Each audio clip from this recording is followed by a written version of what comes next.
everyone, I'm Katie Jensen from Excellence Wellness Solutions, and I'm back with week 2 of our 5K fitness program.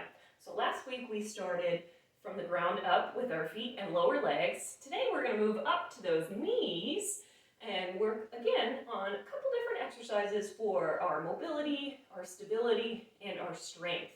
So today we will be using a foam roller once again, so hopefully as a runner or walker, or maybe even a cyclist, you may be watching this, you should have one of those at home, so important for our mobility. We're also going to use a loop band, another great tool to have that you can bring anywhere to get a little bit of strength and exercise on the go. And then I'm also going to use a little step as well for one of our strength moves. So you can easily use any stairs that you have in your house. I'm going to use my little planter stand here today to show you what we're going to do with that. And I'm also going to use the couch for some stretching. So it's a great way to show you what you can do, again, no matter where you are. So now the knees, as opposed to our ankles, which are very mobile joints, knees are more stable joints. So they really only move in one direction. So that's what we're really going to focus a lot today on, is stability. But first, we want to make sure the muscles around this joint are a little bit loose and a little more mobile. So we're going to focus on a little bit of foam rolling. And today we're mostly going to attack our quadricep muscles. So those are the muscles right on top of the thighs that they get a little tight. It can cause pain in through the knee, especially if it's pulling on that patellar tendon. That's typically what causes runner's knee. So loosening up some of these muscles can definitely help with that. Also, IT band syndrome can also cause that lateral knee pain. So we're going to focus on a couple different ways to roll to help both of those in particular. So we're going to start just with a straight quadricep roll. So just like with some of our other rolling, we're going to get on the roller and just flow up and down along the belly of the muscle there. And you can just go nice and easy, go on both legs at a time, or if you really want to try to put more pressure in one, focus more on putting that weight on one side, find those tight spots, and then go the other side. Now to really get into some of these muscles and the connective tissue that get close to the knee, you can also really focus on the inside and outside by going a little more to the side here. So you can start just rolling up and down, getting into some of those adductor muscles, or you can also get a little more of an active movement and kind of bring that roller just above the knee. You're still getting into that soft tissue, and from there, flex and extend, and you should really find some spots in there as well. Now, once you do the inside of both legs, you can also get into the outside of that leg a little more. This one's usually a tight one for a lot of us runners. So coming down on the forearm, crossing over that top foot for support, and then from there we're going to run all along the IT band, the TFL, and then the same thing as with the inside. You can kind of stay focused down towards that knee and work that leg front to back. So again, that'll really get into some of those muscles and the connective tissue right down near the knee. Breathe through, go for about 30 seconds to a minute. Do that consistently, and it should help loosen up these so important muscles that we use a lot in our running. So that's some of your foam rolling or your mobility. Now we'll kind of talk about a little bit of some stability movement. So again, that knee, we want it to be pretty stable. We don't want to be flopping around when we're out there getting our miles in. So one of the big things you can do is balance. So kind of focus on balance movements. Now you can do this no matter what you're doing. If you're doing some bicep curls, stand on one leg, or some shoulder presses, a one-arm pull down. Any of your basic strength moves, you can do one side versus the other side. So really focusing on keeping that knee stable, not letting it collapse in or fall out. It's a great way to add stability into your routine. Now you can also do some single leg reaches, which we're big fans of at Excellence Wellness Solutions. Great way to not only help with the stability throughout the knee, but also through the hips and even those ankles too. So always great to add in here and there throughout your daily routine or weekly workout routines. You don't have to add it every day, but at least a few days a week. Try to throw in some balance work. Now, another great stability movement for those knees to kind of work those quads are some wall sits. So it's a simple movement. Get up against the wall, keep that good posture, and pretend like you're sitting in a chair. So we want knees at about a 90-degree angle. If you can get that low, abs are tight, and you're just gonna hold here. Now, of course, you can add in a little bit of shoulder mobility too if you want, with some wall slides or a little angels here. But otherwise, you can just hold. Now, if a regular wall sit's too easy, you can bump it up a little bit and kick up one leg, and then that'll really focus on one side at a time.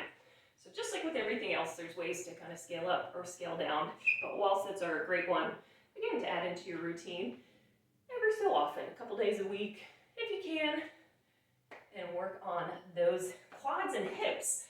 Now, some other strength moves, and another one that's going to get some balance, is where we'll bring in our loop band. So instead of going around the ankles like a lot of these movements that you've probably seen us do before, we're going to go around the feet. And from here, we're going to do a little bit of resisted marching.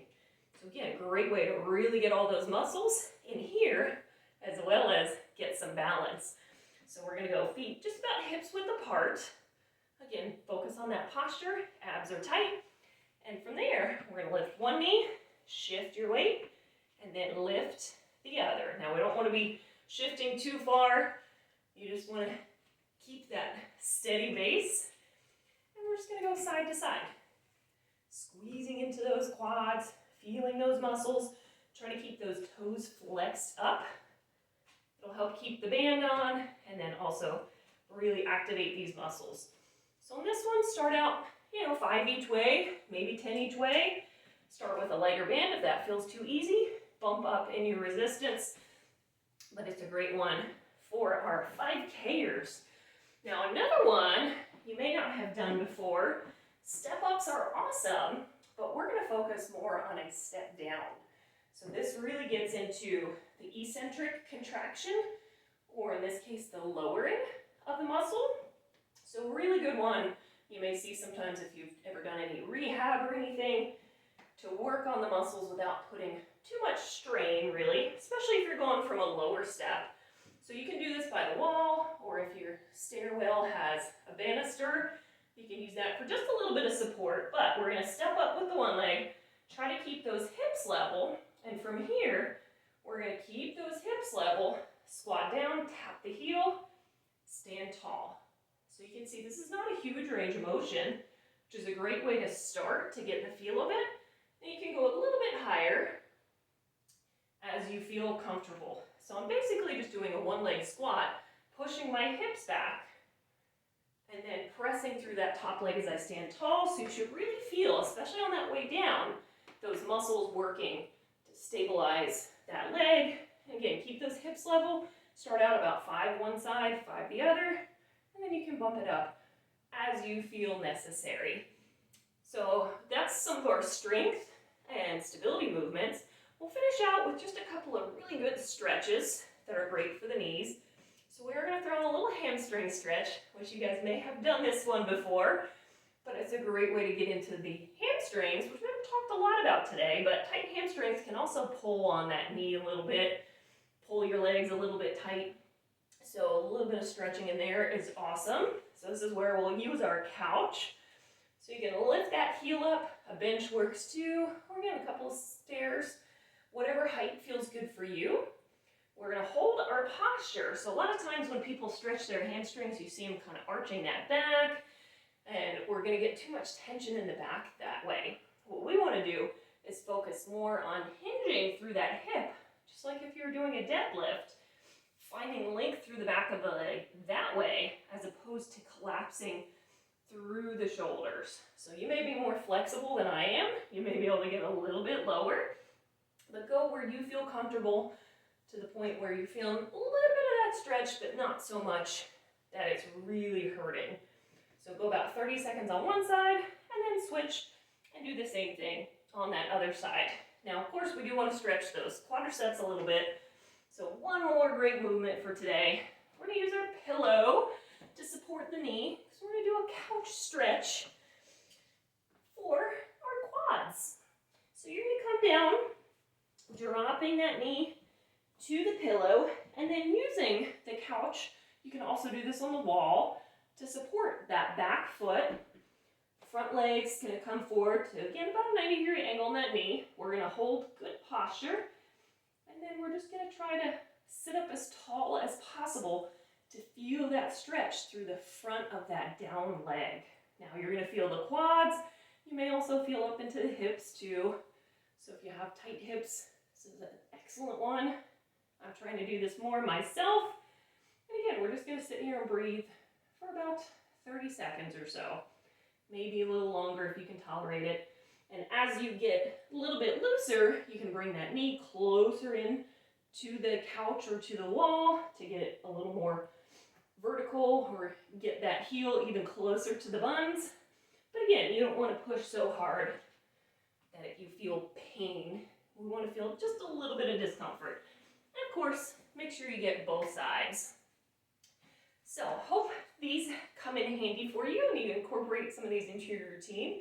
If you aren't already, stay tuned for next week where we move up to the hips, where we'll get even more great movements to help keep us strong. And again, hit that finish line feeling fantastic. Thank you guys for joining, and I'll see you next time.